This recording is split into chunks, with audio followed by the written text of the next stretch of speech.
So it's right after lunch, and it's a small room with a few people in it. It's probably going to get warm, so if I nod off, somebody, nudge me or something, okay? So I'm at O.C. Tanner Company, and we do employee engagement through recognition and appreciation awards. And I'm going to uncover some warts about our system. But before I do, let me just say that we do appreciation really well. We created the field. When Obert C. Tanner, that's O.C. Tanner, went off to Berkeley in the mid-30s, 1930s, to earn his PhD in philosophy. It was in the philosophy of appreciating people. So we've been doing it a long time. We're the biggest company in the world doing it. We've got offices all over the world, including right down the street in Essex. I've never been there. 28 of the companies on the Fortune 100 Best Places to Work list use our software. We're one of those companies. We use our software, and we're on the list. We're at position number 40. O.C. Tanner's grown over the years primarily by saying yes to customers. As we've increased our capabilities, we've also increased our facilities. I saw somebody raising a hand back there and waving. Hi. As we've increased our facilities, we've kind of tacked things on, like an old house with a family in it that's growing. So you get a new kid, you make a new bedroom. Okay, so our basements are a good example of this. We have 7 basements, and none of the basements are connected to each other. I heard a story about a woman who started her new job at O.C. Tanner. She went through the half day of orientation. And at the end of it, rather than going to lunch with her cohorts of new employees, she asked if she could go visit her friend who had recommended her for the job down in one of the basements. So she got directions. Now, the person running the orientation didn't expect to see her again because they were done. She was supposed to report to her boss. And her boss, new boss, when she didn't show, had no idea whether or not she'd been there all day. So he just figured, oh, well, she didn't show for her job. So it was late that afternoon that somebody found her down in one of the basements, kind of crumpled on the floor, hopelessly lost and crying. And this is what our software is like, too. I mean, that our software has grown organically over the years, mostly by saying yes to customers. Can I have this new feature? Yes, yes. Can you do things our way? Yes, yes. Can I have that in royal blue? Yes. It's like a castle. New tower every time with a royal blue turret on top. Or purple. We can do purple, too. So this is where much of the complexity in our software and in software in general comes from organic growth. And I know we're not unique in this, and according to Alan Watts, this is a pretty universal occurrence. So when I first started, my boss put me in charge of the team responsible for our configuration tools for the second largest software platform that we offer. He explained to me that there were umpteen hundred settings, and onboarding a new customer requires individually getting each of those settings right. Every one of them had to be set individually. And that's a big part of why onboarding a new customer can take as long as 10 months for us. And we have 175 people who do that job. So my team was responsible also for the monolithic web app that is used by our internal customers, our implementation specialists, and our client services team to manage those settings. And I learned on my first day, the only developer I had on that team was on maternity leave, and nobody knew when she'd be back. So he also told me there's a standing prediction in the office that anybody who took on configuration would be gone within 6 months. He didn't tell me if that would be like my choice. So here are a few statistics from the beginning of our project. I found it intimidating, but really it's probably just a fairly typical system. We have about 75 programmers on staff. Most of them are carving up our monolithic platforms into microservices right now. Our software is complex. You've probably worked on systems just as complex. My team is working on a better system for configuration and configuration management. But the process that we've been working through is pretty much the same regardless of what our project actually is. Our current configuration data is poorly organized. It's hard to find. It's hard to reason about. It's kind of like a kitchen junk drawer. Most kitchens have one. That's how common our problems are. Our legacy code is written in Java. Not that that actually matters all that much. What matters is that there's a lot of it. And it doesn't have very many automated tests. So we can't fix it all at once, and we have to work with it. We have to support the legacy system. Reducing complexity is always my zeroth law of programming. So my goal on this project, like any other project, is to reduce complexity. So the two tools that I use most to manage complexity are design patterns and functional programming. Design patterns prune a project back to a common shape, which makes it easier to think about, and functional programming makes it more predictable. I'm not going to cover all of functional programming in one slide, so we're actually going to talk about a pattern that I like to call functional first programming, but first design patterns. So you're probably here because you think you might have problems. You might have problems that look something like our problems. If we're all lucky, I might have solutions that look something like the solutions that are going to solve your problems. That's what a design pattern is. Design patterns are generalized solutions to generalized problems. They help us understand our problems quickly, and they give structure to the solution really early in the process. They help us reason about our project right away. Pretty much everything I'm going to talk about today is a design pattern. Functional first programming, event stores, command query responsibility segregation, prefix tries, static site generators. They're all design patterns. We didn't do anything new. You still have time to get to another session if you need to. We looked at the problem that we were trying to solve, and we found patterns other people had discovered that matched our problem. And then we look at the established solutions for those patterns, and we implemented them, customized them to fit our needs.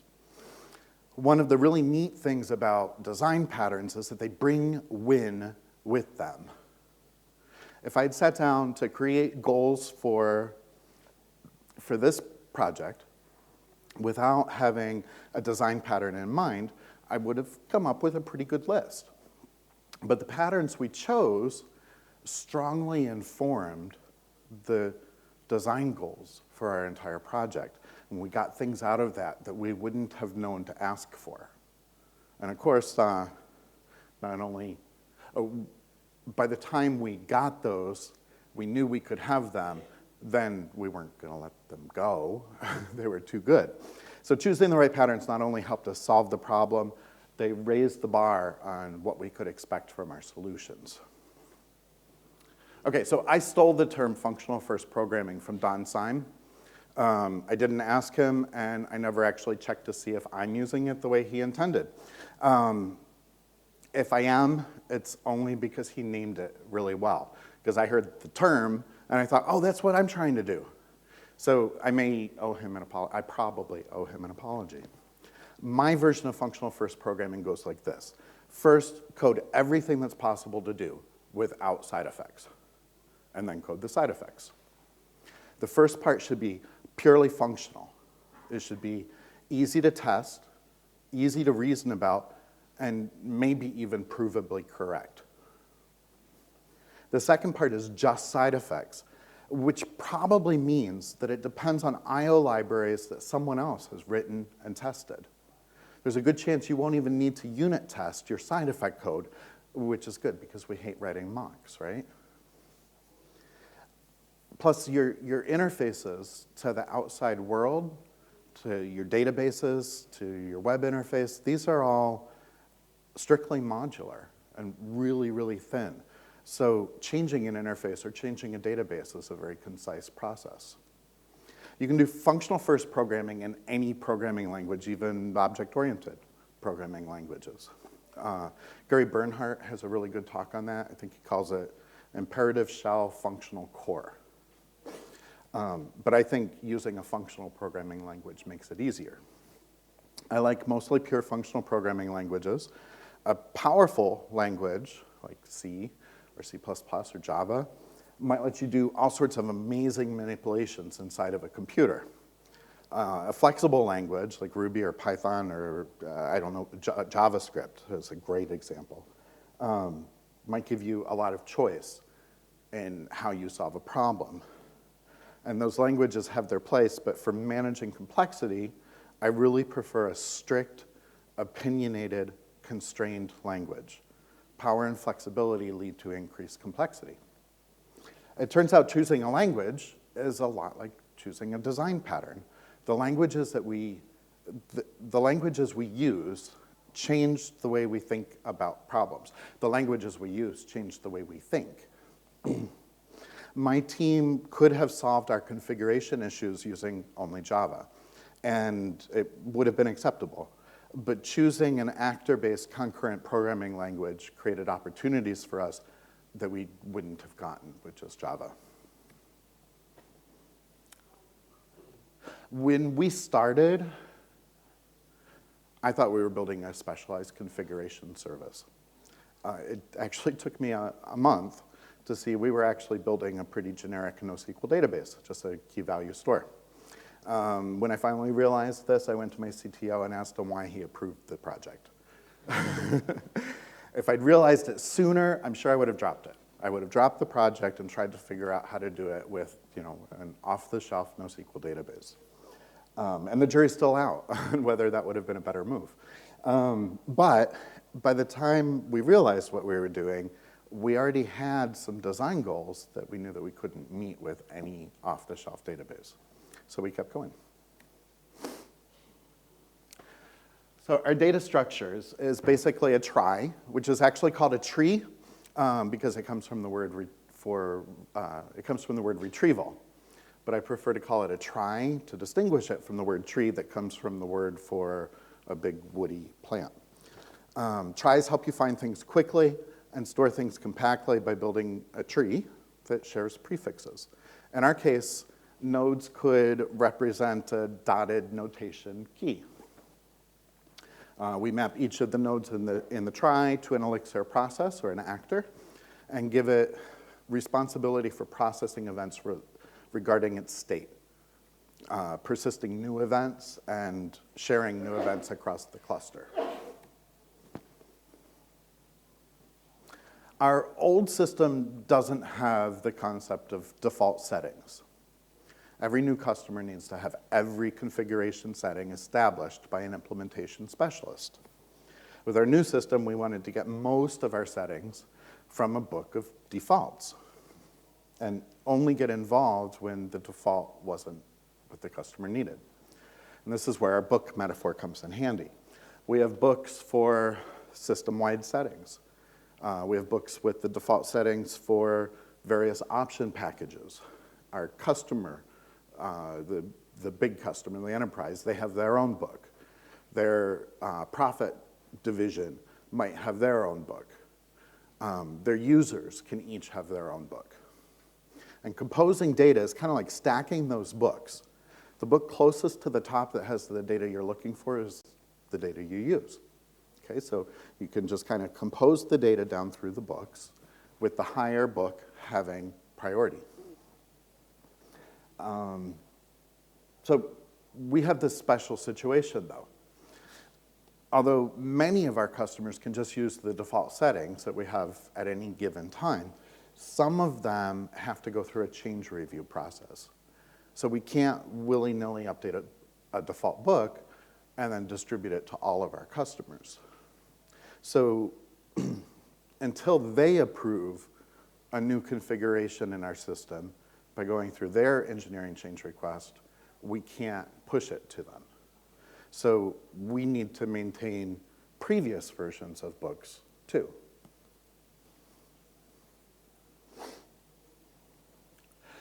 Looking at the prefix trie again, This time it shows that every node contains not only its current state, but also the previous states for the nodes. We keep the value of the node over time in a list. So when someone asks for a setting without specifying what version they want, they get the most current valid data. But if they specify any specific version, that's what we give them.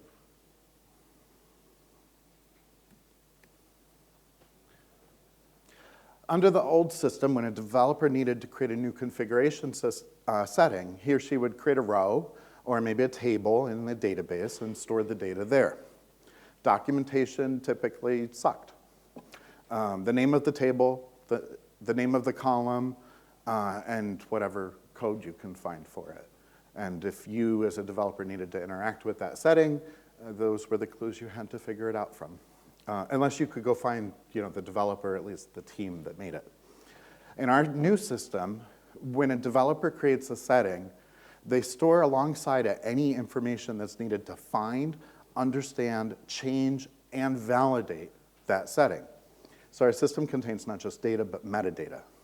A title, a description, and a schema, at least. Did you want to ask a question?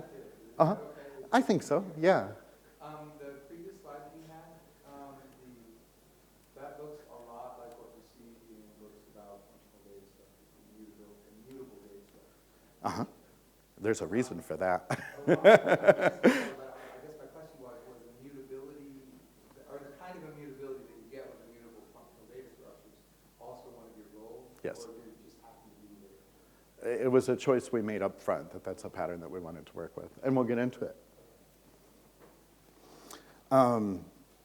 Okay, so anyway, we can store the title, description, schema, and maybe also some tags that define where to show the configuration setting, and who can change it, who can view it, who can change it. The metadata tells us everything we need to know in order to expose that configuration setting wherever we want to, with documentation that came straight from the creator of that setting.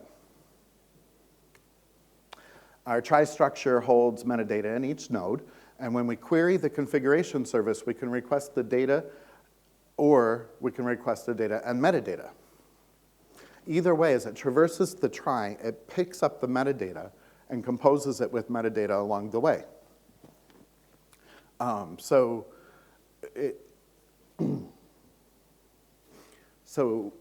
it's set up so that we can inherit metadata from parent nodes to figure out how to display and where to display child nodes. We've been carving up our monolithic code into microservices, but we're only halfway there and still have a year or two to go. Our new configuration system has to support the legacy code. We really don't have a choice on that. If I knew we delivered, if we delivered a configuration service that required the other teams to drop their work on microservices and go rewrite legacy code to use the configuration system, that we wouldn't get the buy-in we need for the project to succeed. And I knew that if we only supported new code and not the legacy code, then we'd be delivering tools to our internal customers, shiny new tools for the new code, and they'd be stuck with the old tools for the old code, and they would hate us. I don't like that solution either. So we addressed the problem by supporting legacy code using a functional data store based on two patterns, event stores and command query responsibility segregation. A functional data store is a pretty broad label. It means basically a database that doesn't let you change the data. It just lets you transform it. For comparison, we're probably familiar with the CRUD database, create, read, update, delete. A functional data store doesn't do updates or deletes. Instead of updates, we create a new state for an existing record. Instead of deletes, we can mark things as gone as of a certain time. Things change over time, and very often we want to know about the data that we had before, even if the data was deleted. Sometimes especially if the data was deleted. So our functional data store is based on these two patterns that work really well together, event stores and command query responsibility segregation. Event stores are like your checkbook register. With most databases, we overwrite a value when it changes, right? That'd be like keeping your checkbook balance by erasing it and then writing in the new amount every time you spend money or deposit money. And we're not going to do that. And so we keep a list of all of the transactions going back to the first deposit we made when we opened the account. From that list, we can figure out what our current balance is, as well as what our balance was at any time in the past. Command query responsibility segregation is the difference between the checkbook register and the running balance that we keep for the account. When we make a deposit or we draft a check, that's the command side. When we want to know what our balance is, that's the query side. And we don't answer that query by starting at that first deposit and then calculating it all the way through every time we want to know how much money we've got. We just go look at that last column. That's the query side. Event stores and command query responsibility segregation work the same way. We've got everything we need to know the history of the record. But we also keep kind of a hot value, a projection of the current state of that record.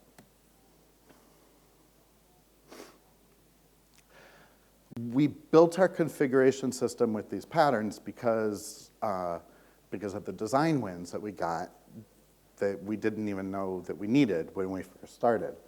Our customers don't have to update their configurations all at the same time. They can go through their engineering change process. So when something changes in the configuration service,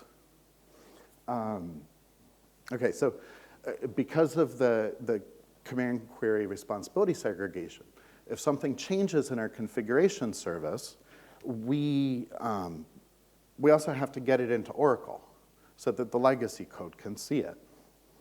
And if something changes in Oracle, because the legacy code changed it, we need to get that into our new configuration service so that the configuration service has it because it's the canonical data source. So we use what we're calling data coordinators to do this. We have two types of data coordinators. We have publishers and subscribers. And you can guess how they work just from their names. The publishers pay attention to a data source. And when something changes, they publish a message about it. The subscribers listen to those messages, and when something changes, they coordinate the data with the data source or event source that they're working with. Subscribers, blah, blah, blah. Sorry, I'm looking at my notes. Okay, so even though it looks like we're trying to keep two disparate data sources in sync, I think that we aren't. This may be a justification, but that's where I'm at. This is my story, and I'm sticking with it. The configuration service is our canonical source. Oracle is just a place where we store a view of that data. So the event store is canonical. All of the views, all of the projections are not canonical. Oracle just happens to be one of those. Likewise, when the data changes in Oracle, that's just an event source for us. It doesn't really matter to me whether we found out that a user changed a configuration setting by using a piece of software that we wrote or by changing something in the database. It's just another event. So basically, we built a platform that watches for data to change, and when it does, it publishes a message. So we made it possible to subscribe to our data rather than just pull it. It's almost too good to be true. I'm rather worried that it's too good to be true. And if you want to explain to me why it's too good to be true, I'd be interested in hearing about it afterwards. I'm serious on that.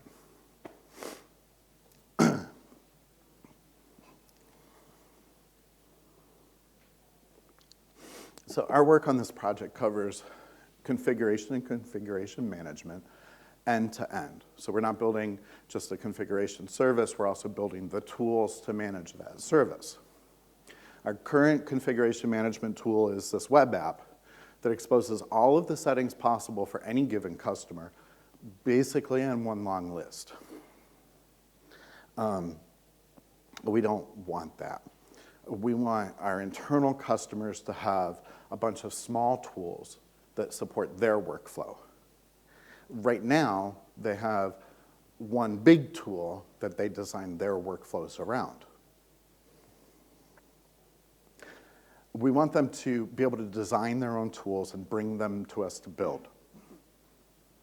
We want to be able to turn those around really quickly, like often the same day. And if we can do this, if we can make it simple for them to work with us on this, then they'll be able to iterate on their process using us as, their tool builder. One of my goals for configuration management is that juniors should be building these tools. That'll be a good indicator that we manage complexity well. But there's more. When I started at OC Tanner, we couldn't hire any juniors. We didn't have any work for them to do. If we can't hire juniors, we can't build seniors. We can hire seniors, but we can't build our own. We can't contribute to the growth of the community in that way, at least. And we can't get juniors started off right, or at least what we call right.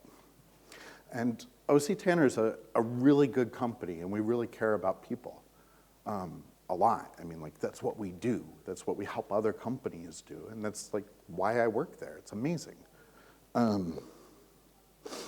So it's important to me that we have work that juniors can do. So that's one of the goals for this one. Most of industry seems to treat functional programming as something that senior developers do, and sometimes only the best senior developers. It's almost as if we don't trust somebody with functional programming until they spent a decade with object-oriented programming and didn't kill anyone. We're teaching new developers to live with complexity rather than reduce it. So I want to help change that. Our interns and our juniors learn functional programming. I teach functional programming outside the company, too. We're doing a session this weekend with the London chapter of Women Who Code on Elixir. Ask me about that afterwards if you're interested. So ultimately, whether seniors or juniors build our configuration tools isn't exactly part of our functional specification, but it is working for us. And in fact, I have a team of interns that are building the first set of tools right now. So I think there's this natural boundary between server and client software. Just like there's a natural boundary between the company and the user. I think over the history of the internet, we've been building systems that consistently violate that boundary. Companies have goals, users have different goals. I try to design systems that keep the company's interests, which is mostly about the data and the business logic, which is basically keeping protecting the integrity of the data. I try to keep that on the server. And I try to keep the user's interest, which is meeting their needs while they're online or using your app, right? I try to keep that strictly on the client. Servers shouldn't do client things, and client software shouldn't do server-y things. Oh, and I particularly hate it when client software is designed around, especially like a CRUD interface. You could tell that they couldn't see past their CRUD API when they designed the client software. And that leads to all sorts of problems that I like to call the tyranny of the database. So programs on the server should focus on the data, and programs on the client should be all about the client. It's a single responsibility principle. It lets the server team focus on the company's needs and the client team focus on the user's experience. It reduces coupling where there's no point in having it tightly coupled, and it reduces complexity. So that's one of the things we did on our project. The configuration service offers an interface for managing configuration. But, and the metadata that tells you semantic things about the data. But the configuration service doesn't have any opinion about how you manage that data. That's the job of the user-side tools. So we talked about command query responsibility segregation on the server side, and then for that we talked about events, not really about commands. Events are how servers map commands. The user does something real, and the server updates its model by handling an event about what the user did. But the events start with the user doing something. That something is the command. When we put a form element on a page, we're giving the user the ability to issue a command to change that value. Commands are imperative. Commands happen in user space. Commands are part of our shared reality, what we might call the real world. Events are how the server tries to maintain a consistent model of the real world. So here's another way to look at it. We can call this sanity. In psychology, we consider somebody to be sane, not insane, when their view of reality, their internal view of reality matches what the rest of us think about it, okay? Otherwise, we call them insane. Our data is sane when we maintain consistency between the user's experience of the world and the model we're keeping of that world. A very limited model of the world, usually. So we had to consider what happens when someone sends us a configuration value that doesn't validate. Now, if we were a regular old database, we would just, reject it. But if we were a regular old database, we'd only be keeping current state, and it would break our contract with the user to give them state that lacks integrity, that doesn't validate. As an immutable and time-variant database, I think we have a responsibility to accept all of the events, even the ones we don't like, and handle them somehow. And because many of I can't tell you where our events are coming from. It's like the changes to Oracle. I treat that as just another configuration change event. But I don't have anybody to talk back to when I'm just noticing a change from the Oracle redo log. So even if the data is invalid, we need to accept it. So what we decided to do was use metadata to mark states as invalid. And if you ask for a data point, a key, we're going to give you the latest valid value. But if you ask for the whole shebang, data and metadata, we'll give you the latest value, regardless of whether or not it's valid. And then we can use that valid flag in the metadata also to generate a report of broken keys that we can use to ask some human being for help.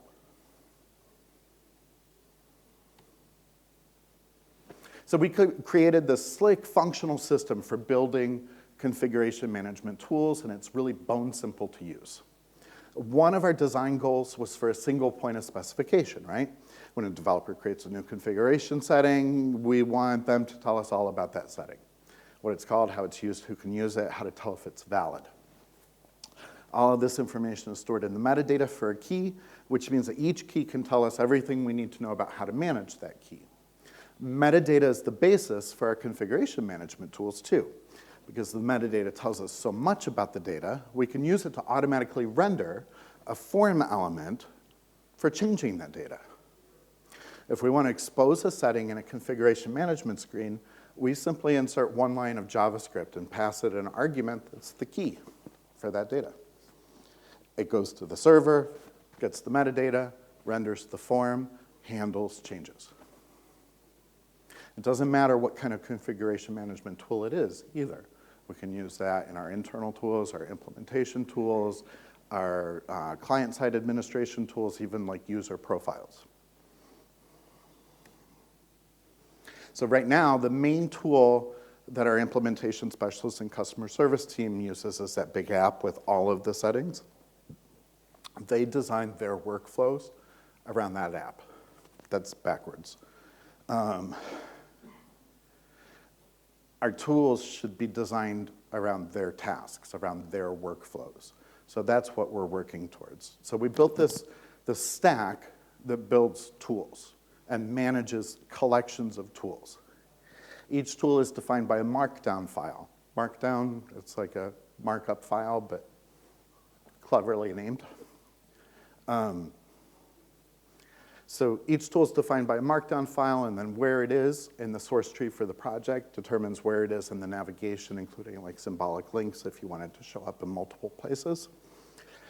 And then a static site generator we use, it's called Metalsmith, turns those source files into a website of custom-made configuration management tools. The site is built as a collection of static files, so deployment is simply pushing it to the server. Metalsmith is a JavaScript, Node, functional, pipelined build tool. The main loop is one long filter chain, operating on all of the files in the source directory recursively. We start with the markdown files in the first pass. A filter rewrites those configuration keys as JavaScript calls, and then wraps them in a form element. In the next pass, a filter converts the markdown to HTML. In another pass, a filter calculates the navigation for the site. Another pass applies the layouts, including calling all of the static files for JavaScript and CSS and whatever else. Our output for each step of the filter, of the build chain, the output from each filter is the input for the next. It's just pipelining. And then when it's done, the resulting file is written to the build directory. About the time we finished our design goals and we started to write code, we kind of got thrown for a loop. Another team came to us and said that they had a problem that wasn't about configuration, but they thought maybe our configuration service might help. So our software is used worldwide. It's translated into, I don't even know how many languages. And each customer's platform is translated into the languages that they need for their employees, because they can customize all of the language throughout the software anyway. That means that we have a default translation to a bunch of, we have a default English translation. And then we have default translations to a bunch of different languages. And then the customers have their default translations. It sounds like the same problem. So we spent a couple of hours reviewing what the translation service needed and looking for gaps between what they needed and what we were already building, and we couldn't find any. Our design goals fit their needs exactly. So that was actually the moment when I realized, hey, we're just building a database. So when we started on this project, I had one programmer available to work on it, and he's great at Java, but he had no functional programming experience. He did have an interest. That was nice. So we did our best, and the first release of this system, which is the version we have in production right now, is not exactly as I've described throughout. We try to work in a lean development way, so we try to get services into the hands of developers as quickly as possible, new features into their hands as quickly as possible, and then learn what we did wrong. So our production version is written in Java 1.8, and it uses one process per book rather than one actor per key. And because of this, a book is a container for a set of keys, and we can only compose data across books.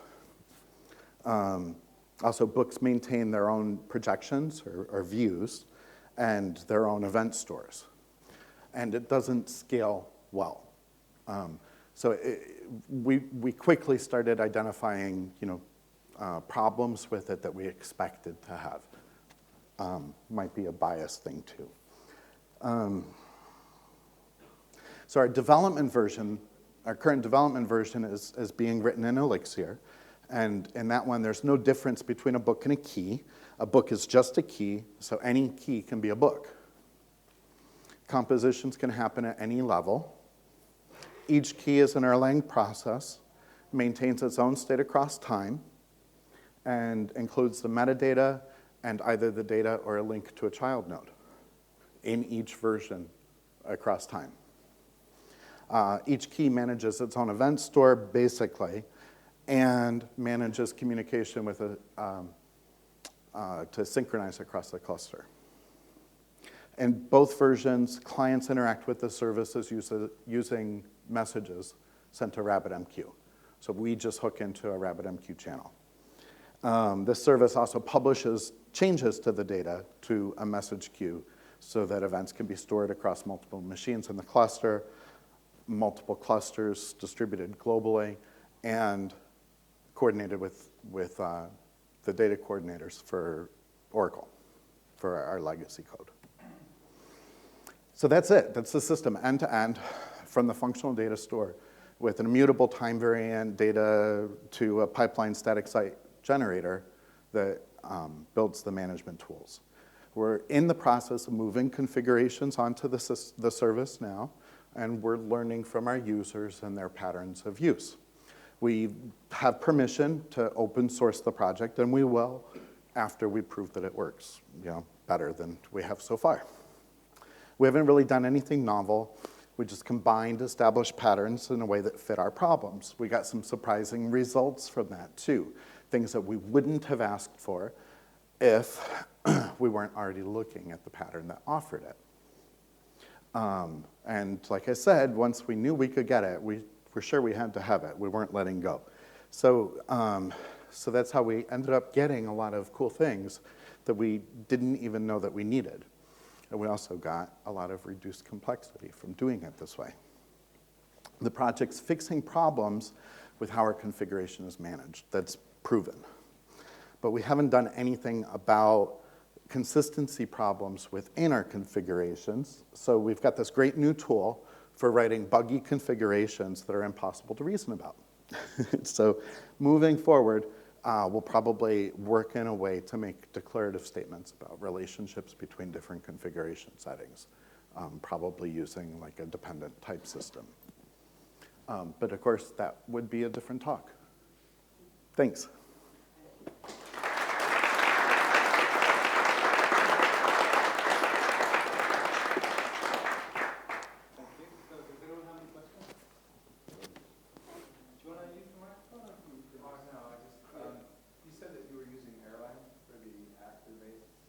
We're using Elixir. So yeah, I still, I guess, refer to them as Elixir. Something like Scala, which is built on top of the Java, the JVM handler. It is a conscious decision. Yeah, in our team of 75 programmers, we probably have 40 of them working in Scala right now.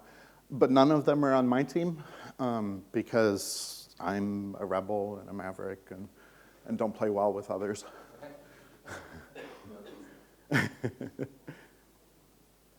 Yes? I'm interested to know a little bit more how you manage the version try with the instructions behind this. So I understand that each node contains multiple versions, right? Mm-hmm. But is there any way to roll back and see transaction for transaction? For example, I want to see how the customer looked like 3 months ago on a specific day. Sure. Yeah. So each of these grayed out versions are kind of like past versions, and they're stored in a hash map. So we create a hash for the version, and then the custom or the client of the configuration service can either specify here. Whoops.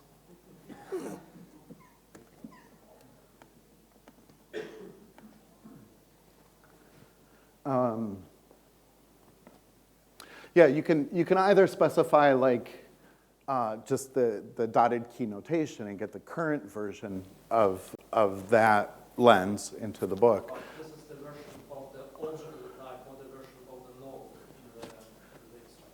It's the version of the node.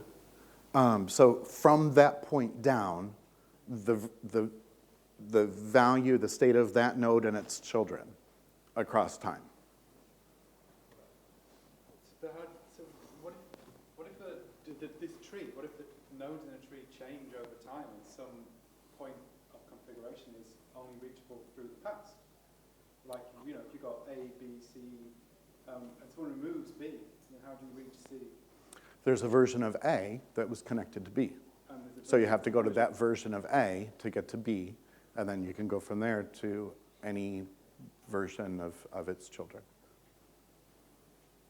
Sorry, I got some questions. Do you have more? Yeah. So I have a question. I'm sorry, there was a gentleman 2 rows back. Do you have any concept or idea of a schema definition Yeah, we started off with just JSON schema because it was present and easy. But again, we mostly have coded to get the ideas out there and into the hands of developers. Going forward, I fully expect that we'll be looking at dependent types. And not that I know anything about dependent types, but I'm hoping to learn about them this week. Here in the second row. So I have a question. You said like you were accepting any event that was coming to a system, even if that event was producing an invalid state. Yes. And I just wonder why wouldn't you validate the commands coming? You could recreate the current state when the command is coming, validate it, and then produce the event, right? Okay, so you're suggesting that, I think you're suggesting that because the event store is going to save that command anyway, or a map to that command, that we can see it from that, we don't actually have to create a state that's invalid? Yeah, I mean, like, there might be scenarios where you have to create an invalid state because something happened in the real world, where that invalid state, you have to deal with it, like people have to do it, but there are situations where you have command coming in, and you can validate that command, seeing that, for example, well, this is going to produce invalid state, so just return an error to the user or whatever. Oh, because we don't know that the user's on the other end of the line. Oh, you don't know. Right, because for instance, that user may be using the legacy code to change something in Oracle, and I can't, there's no way for me to have a message bubble up through Oracle to the user. Yeah, so you've essentially built a database. What sort of linearizability and sort of cat behaviors does it have? To be determined. We think that the performance is going to be fairly linear.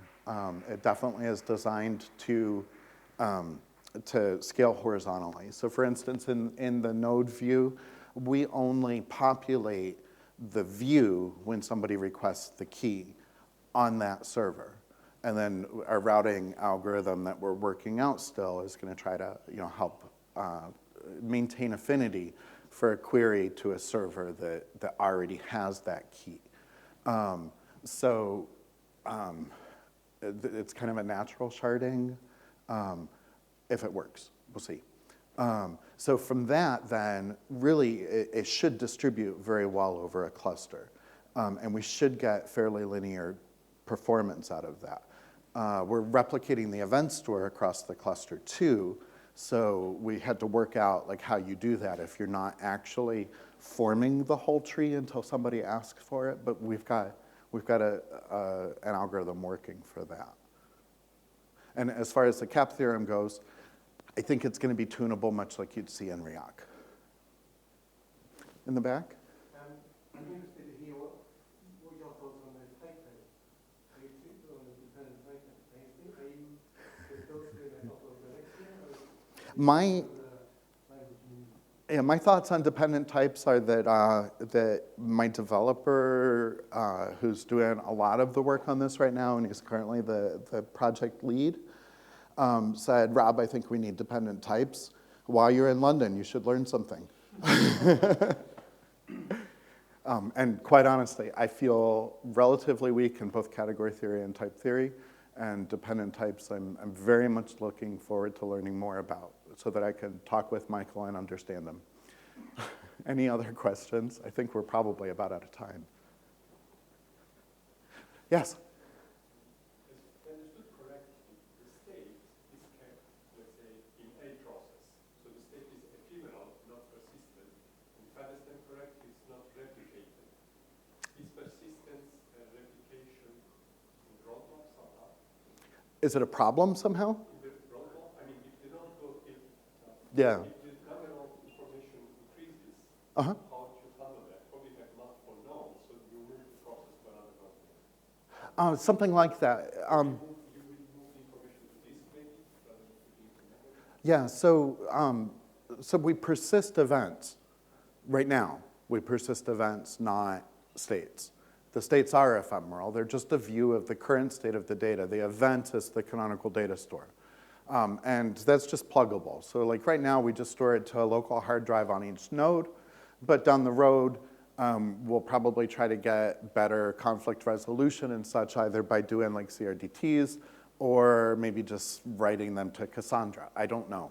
We'll figure something out. We'll probably try a couple of different things. And it's definitely written in such a way so that, persistence is a very thin wrapper. So that handles the persistence. And then it's shared across multiple nodes in a cluster. Basically what happens there is, like, let's say that E changes in one tree on one machine. It will send a message to Rabbit that's picked up by the top node, the root node on other machines, and then it passes it down to the last child it has instantiated in the tree, and it stays there until somebody asks for it. So we take a performance hit on an initial read. So we're not going to be good at records that have lots and lots of events that make them up. And all of our initial reads kind of suck. But we're really fast after that. And in terms of like memory management, we just kill the nodes starting at the bottom of the tree that have been least recently used. And then our routing table loses its affinity for that server. So then when somebody asks for that node again, which hasn't happened in a while, then it simply goes to a server that's got capacity.